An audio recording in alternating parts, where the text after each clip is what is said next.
Selamat pagi. Hari ini kembali kita bertemu pada acara G-Stars Team ya, di mana kita belajar tentang unit link.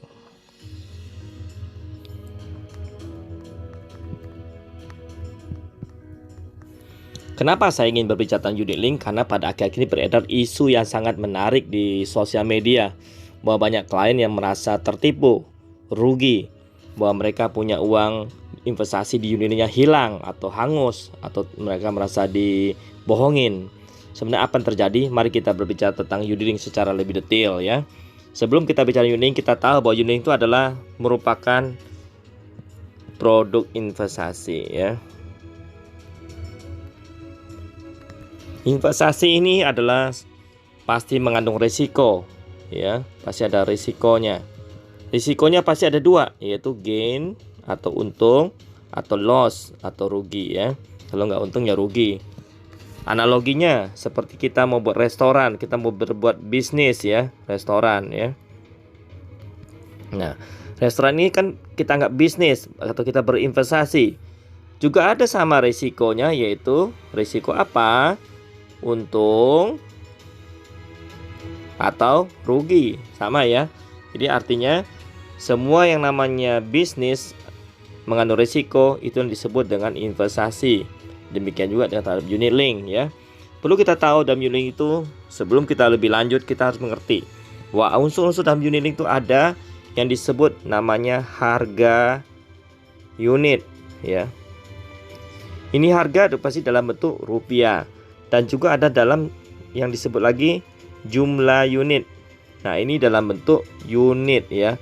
Analoginya seperti gini.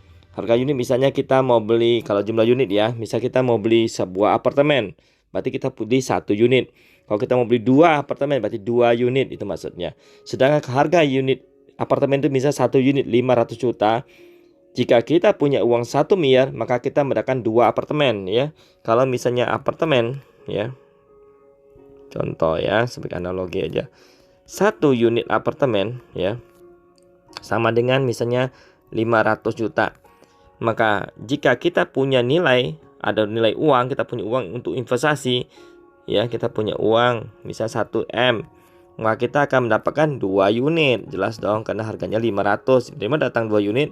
Yaitu 1 miliar dibagi 500 juta. Demikian ya. Nah, demikian juga dalam unit link yang perlu kita tahu ya. Unit link, kita tahu di dalam unit itu ada yang disebut money in ya. Money in ya. Dan juga ada yang disebut money out ya. Nah, dari mana datang money in dan money out ini?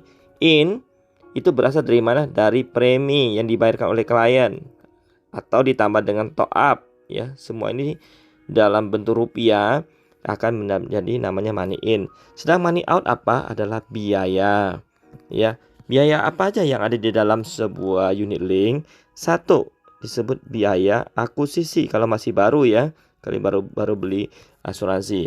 Yang kedua adalah biaya admin, ini akan dikenakan seumur hidup seperti biaya di bank gitu ya. Yang ketiga ada lagi disebut biaya top up. Ada beberapa perusahaan asuransi termasuk perusahaan kami tidak memakai biaya top up, tapi ada juga yang masih membiayai biaya top up tersebut. Dan keempat, biaya yang sangat besar adalah biaya asuransi, karena ini tergantung dari manfaat asuransi yang diambil oleh klien. Semakin banyak asuransinya, makin besar nilai investasi asuransi diambil, maka semakin besarlah out biaya yang akan diambil ya. Nah, semua ini kalau kita perhatikan, ini adalah dalam bentuk rupiah ya, rupiah. Money in ya rupiah, biaya juga rupiah ya, itu harus kita tahu. Nah, bagaimana cara kerjanya? Kita lihat skema berikut ya. Ini namanya premi ya. Ini namanya top up ya.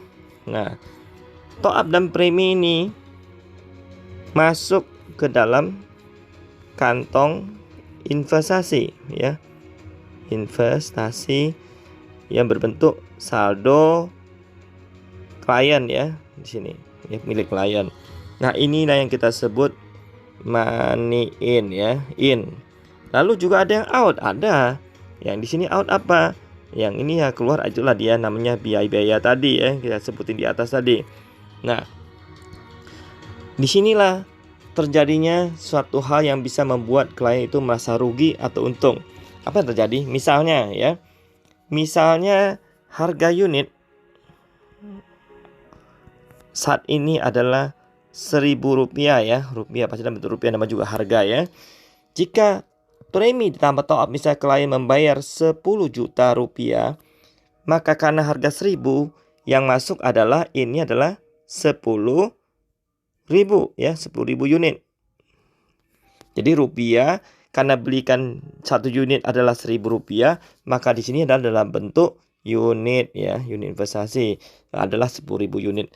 Bagaimana dengan misalnya biaya 5 juta, maka yang keluar dari sini adalah 5 juta dibagi 1.000 adalah 5.000 unit ya. Jadi kita tahu bahwa apabila ada uang masuk money in, maka akan masuk 10.000 unit. Apabila ada money out, berarti akan keluar 5.000 unit. Kenapa? Karena harga satu unit satu adalah Rp5.000 ya. Bagaimana kalau seandainya harga unit ini jatuh ya? Jatuh. Kita ambil ekstrimnya menjadi Rp500 ya, Rp500. Nah, pada saat inilah terjadi kontradiksi. Kalian bingung, waduh, jatuh harganya unit saya. Maka dia merasa takut, gentar, sehingga tidak mau lagi bayar premi. Sehingga tidak akan ada bayar premi, tidak ada bayar top, sehingga apa? Tidak ada money in. Tapi jangan lupa bahwa biaya-biaya tetap berlaku. Karena harga jatuh, sedangkan biaya 5 juta itu berlaku setiap tahun, maka 5 juta dibagi 500 yang keluar dari sini bukan 5.000 unit lagi, tetapi akan menjadi 10.000 unit. Kenapa bisa lebih banyak unit yang keluar? Karena harganya jatuh jadi 500, dari 1.000 jadi 500. Sehingga 5 juta dibagi 500 adalah 10.000 unit. Sedangkan money in tidak ada, maka ini akan menggerus jumlah unit yang ada di dalam saldo klien. Malah semakin jatuh harga saham, maka semakin cepatlah habis saldo klien ini, sehingga akan menjadikan nol atau bahkan habis sama sekali. Maka dari itu, sebaiknya ketika harga unit jatuh, sebaiknya kita tetap harus membayar premi dan malah harus ditambahkan, malah dilebihkan. Kenapa? Karena apabila kita tetap masuk 10 juta, maka jumlah yang masuk bukan 10.000 unit, tetapi 20.000 unit. Kenapa? Karena harganya menjadi 500, turun, sehingga yang masuk pun jadi 20.000. Jadi begitu kita masukin uang lebih banyak jumlah unit, walaupun biaya yang ditarik lebih banyak, karena jumlah lebih banyak juga masuk, maka tidak akan berpengaruh berarti bagi naik turunnya harga saham ini atau harga unit ini. Kenapa? Karena yang kita nilai adalah jumlah unitnya, bukan harganya. Harga itu hanyalah sebagai patokan naik turunnya nilai investasi mereka. Bagaimana itu disebut? Itulah disebut namanya potential loss ya, potensial. Jadi sebenarnya ketika harga turun itu baru potensial loss, belum loss. Akan terjadi loss apabila klien putus kontrak, maka jumlah unit dikalikan dengan harga unit saat itu, maka rugilah dia.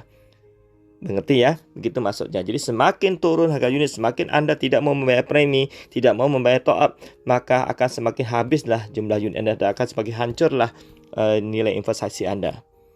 Demikian, apakah cukup dipahami? Ingat, produk asuransi dibuat bukan untuk menjebak klien, tetapi justru produk asuransi dibuat untuk menutupi lubang-lubang kehidupan di dalam kehidupan klien. Semoga bermanfaat. Salam sukses.